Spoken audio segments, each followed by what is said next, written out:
My life at 38 wasn't quite what I had envisioned. Sitting alone in our living room, surrounded by the quietness of our spacious home, I couldn't help but reflect on the past decade. My name is Emma, and this is the story of a dream that remained just that, a dream. Michael and I met in our late 20s. He was everything I had hoped for in a partner, kind, understanding, and with a sense of humor that could lighten even the darkest days. We married within a year of meeting, full of love and hopes for a future that included children, laughter, and shared memories. From the beginning, we were eager to start a family. But as months turned into years with no success, our optimism slowly began to wane. We tried everything: doctors, treatments, endless tests. But the result was always the same. Nothing worked. The unspoken disappointment grew heavier with each passing day. Our families, especially Michael's, were less than supportive. His mother, a stern woman with traditional beliefs, made her opinions loudly known.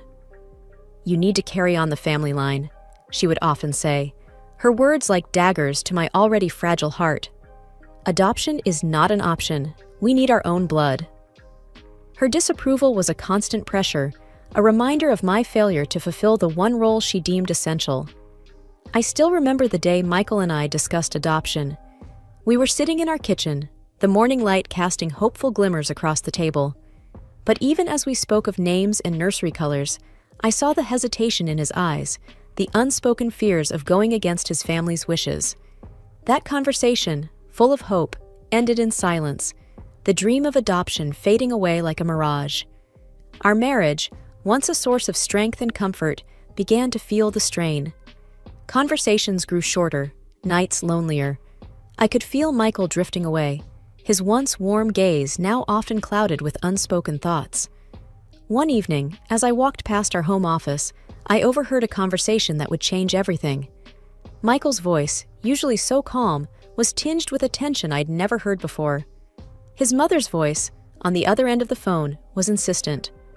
"Michael, you need to think about your future. You can't waste your life with a woman who can't give you children. It's time to find someone young, someone healthy," she said, her words like a cold, piercing wind. There was a pause, and I held my breath, waiting, hoping for Michael to defend our love, our marriage. But his response was a heart-shattering silence, followed by a hesitant, "I'll think about it, Mom." That moment, hidden in the shadows of our hallway, a part of me shattered.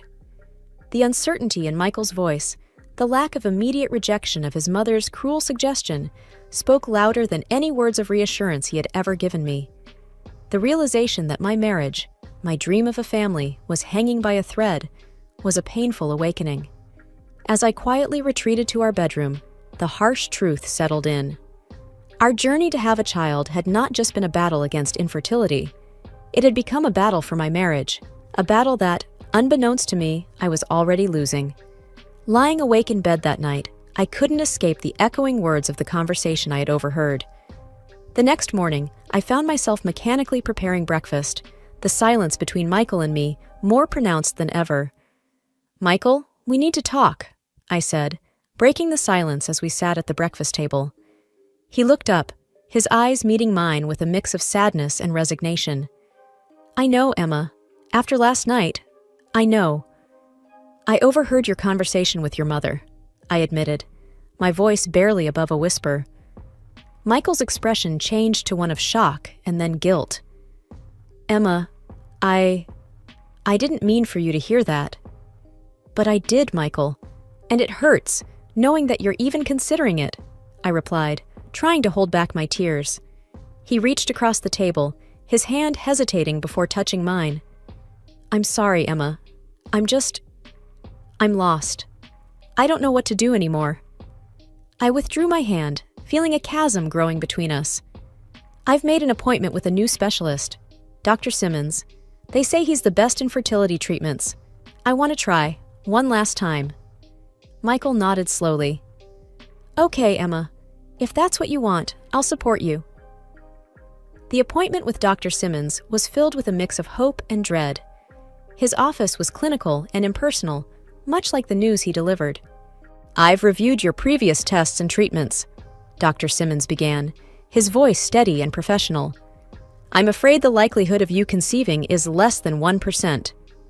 The finality in his words hit me like a physical blow. "So, there's no chance?" I asked, clinging to a sliver of hope. Dr. Simmons sighed. "It's highly unlikely, Emma. I'm sorry." I sat there, numb, the dreams of motherhood dissolving around me. Michael reached for my hand, a gesture of support, but it felt empty, devoid of the connection we once shared. On the drive home, we spoke little. The air was thick with unspoken words and broken dreams. Back home, I found the courage to voice the thought that had been haunting me. "Michael, if you want to leave, to find someone else, I won't hold it against you." He looked at me, his eyes searching mine. "Emma, I never wanted this to be about choosing. I love you, but I also want a family, and I don't know if I can let go of that dream."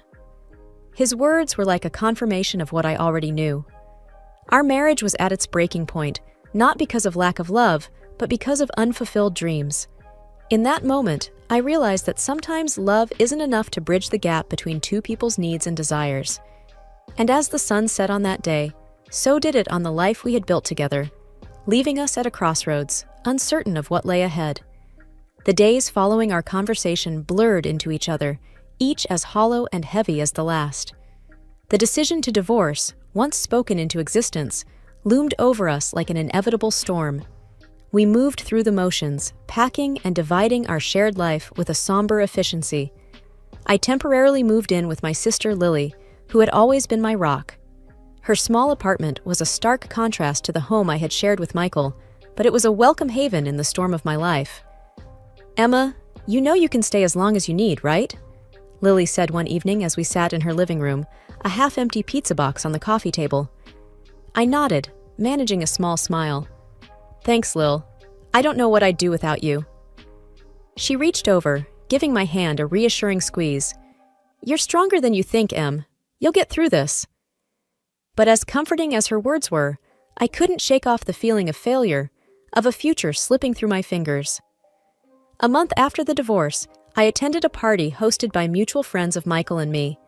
I had debated whether to go, but Lily insisted it would be good for me to get out.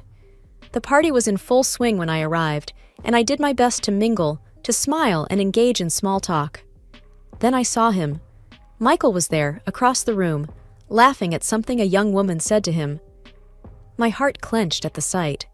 He looked the same, yet different, lighter somehow. As if sensing my gaze, he looked up and our eyes met. For a moment, everything else faded. He excused himself from the conversation and made his way over to me. "Emma," he greeted, his voice a familiar melody that stirred old feelings. "Michael," I replied, my voice steady despite the turmoil inside. "It's good to see you," he said, and I wondered if he really meant it. "You too," I lied, the words tasting bitter. We stood awkwardly for a moment before he spoke again. "How have you been?" "I'm getting by," I said, shrugging slightly. "And you?" He nodded. "Yeah, same. Getting by." The conversation that followed was a dance around the past, careful and measured. We talked about work, about mutual friends, about everything except the elephant in the room, our failed marriage. "I should get going," I said eventually, the weight of his presence becoming too much. "Right. Yeah, of course," Michael replied, his eyes holding mine for a moment longer than necessary. I turned and walked away, each step feeling heavier than the last. As I left the party, I couldn't help but feel like I was leaving a part of myself behind, a part that belonged to a different life, a different Emma. A few weeks after the party, Michael called me out of the blue. Hearing his voice again sent a jumble of emotions through me. "Hey, Emma, I was wondering if we could meet up. There's something I need to talk to you about," Michael said, sounding hesitant. Curiosity got the better of me. "Sure, Michael. Where do you want to meet?" "How about the cafe where we used to go on Saturdays?" he suggested. The cafe was a place filled with memories of laughter and shared dreams. Sitting across from Michael in the familiar setting felt surreal. He seemed nervous, fidgeting with his coffee cup. "Emma, I've been doing a lot of thinking," he started. About us. About everything that happened. I waited, not sure where this was leading. I regret how things ended between us. I wanted to say I'm sorry. He continued, his eyes meeting mine. His apology was sincere, but it opened old wounds. I appreciate your apology, Michael, but it doesn't change what happened, I replied, trying to keep my voice steady. He nodded, looking down. I know, I was hoping we could spend some time together. One last night, to say goodbye properly. His suggestion took me by surprise. I don't know if that's a good idea, Michael. I understand if you don't want to, he said quickly. I just thought, maybe it could give us both some closure. The idea of spending one last night with Michael was tempting and terrifying all at once. Part of me longed for that final goodbye, while another part feared the reopening of barely healed wounds. Okay, Michael, one last night, I agreed, a mix of emotions swirling inside me. We decided to meet at a hotel, neutral ground for both of us. Walking into the room that night, I felt a nervous anticipation. Michael was already there, standing by the window. Emma, he said softly as he turned to face me. Michael, I replied, my heart racing. We talked, reminisced, made out, and for a brief moment, it felt like old times. But beneath the laughter and familiar banter, there was an underlying sadness, a recognition of what we had lost. As the night of love wore on, we both knew it was a final farewell, a last chapter in our shared story. When morning came, we parted ways, a silent agreement that this was the end. I left the hotel with a heavy heart, knowing that whatever we had once shared was now truly in the past. Leaving the hotel that morning felt like stepping into a new chapter of my life. I was determined to leave the past behind and focus on rebuilding myself. A few weeks later, I made the decision to move to a new city. The idea of a fresh start was both daunting and exhilarating. Packing up my things, I found myself thinking about all the memories, both good and bad, that I was leaving behind. Lily came over to help, her presence a comforting constant in my life. You sure about this, Em? Lily asked, as she folded a sweater of mine. Yeah, I need this change, Lil. I need to find myself again, I replied, sealing a box with tape. Lily nodded, understanding. You know I'm just a phone call away, right? I know, and I can't thank you enough, I said, giving her a grateful smile. The move was a whirlwind of activity. Settling into my new apartment, starting a new job, and exploring the city kept me busy. It was liberating to be in a place where no one knew my past, where I could be just Emma, not Emma with the sad story. A month into my new life, I started feeling unwell. Thinking it was just stress or maybe a bug, I ignored it at first. But when it didn't go away, I decided to see a doctor. Sitting in the doctor's office, I felt a sense of unease. When the doctor came in with my test results, her expression was kind but serious. Emma, you're pregnant, she announced. The words hit me like a tidal wave. Pregnant? How? Michael and I had been trying for years without a hint of success. Are you sure? I asked, my voice barely a whisper. Yes, the tests are quite clear. Congratulations, she said, mistaking my shock for joy. Walking home from the doctor's office, my mind was a whirlpool of emotions. Pregnant. The word echoed in my head, a mix of disbelief and fear. How was I going to do this alone? I called Lily as soon as I got home. Lil, I'm pregnant, I blurted out. There was a pause on the other end. Oh my God, Emma, are you okay? I don't know, I admitted. I never expected this, not now. Lily was quiet for a moment. What are you going to do? I don't know, I repeated, but I think I'm going to keep the baby. The decision to raise the child on my own was terrifying, but there was a part of me that felt a strange sense of purpose. This baby, a miracle in its own right, was a part of me, and I was determined to give it the best life I could. As I lay in bed that night, I placed a hand on my stomach, a promise to myself and to the little life growing inside me. This was my new beginning. As my pregnancy progressed, I settled into a routine in my new city. The early stages were tough, with morning sickness and a constant state of tiredness, but I managed. I didn't tell anyone at my new job about my pregnancy. I wasn't ready to share my story or face the questions that would inevitably come. Lily was my main support during this time. We talked almost every day, and she was always there to listen and offer advice. "Have you thought about telling Michael?" Lily asked during one of our phone calls. I sighed, sitting down on my couch.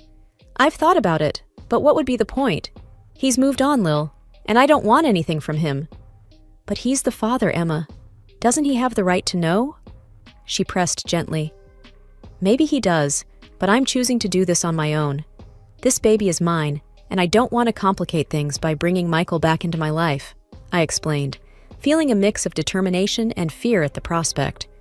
Lily didn't push further, understanding my decision even if she didn't fully agree. As my belly grew, so did my excitement and nervousness about becoming a mother. I decorated a small nursery, picking out each item with care. The reality of my situation hit me sometimes. I was going to be a single mother, something I never imagined for myself. But each kick and flutter from the baby inside me strengthened my resolve. The day I went into labor was a whirlwind. I called Lily, and she managed to get on the first flight out to be with me. The labor was long and exhausting, but when I held my daughter, Ava, for the first time, every pain and worry melted away. She was perfect, a tiny miracle in my arms.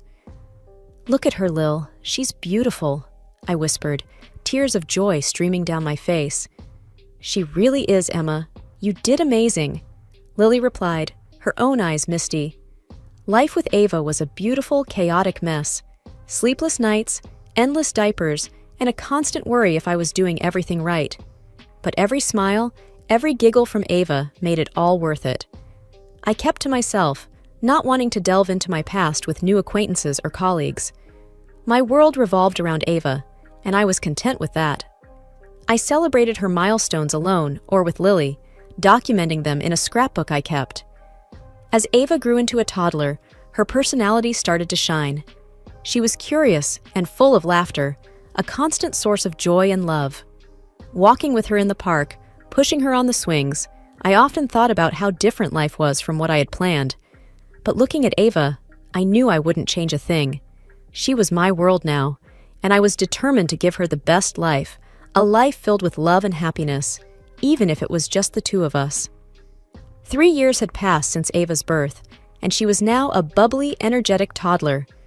One sunny afternoon, we were at the park, Ava playing on the swings, her laughter filling the air. I was pushing her gently, lost in the moment, when a voice behind me said, "Emma?" I turned around, and my heart skipped a beat. It was Michael, looking much the same as he did the last time I saw him, but with a few more lines around his eyes. "Michael," I replied, surprised. "What are you doing here?" I'm here on a business trip. I was just walking and saw you here," he explained, his gaze shifting to Ava on the swings. "She's beautiful," he said, watching her with a soft expression. "What's her name?" "Ava," I replied, my voice barely above a whisper. There was a pause as he looked at me, a question in his eyes. "She's yours?" "Yes, she's mine," I said firmly, avoiding his gaze. "Emma, is she—" He hesitated, the unspoken question hanging in the air. I knew what he was asking. The timing would make sense to him, but I wasn't ready to open that door. "She's just mine, Michael." He nodded, though I could tell he wasn't convinced.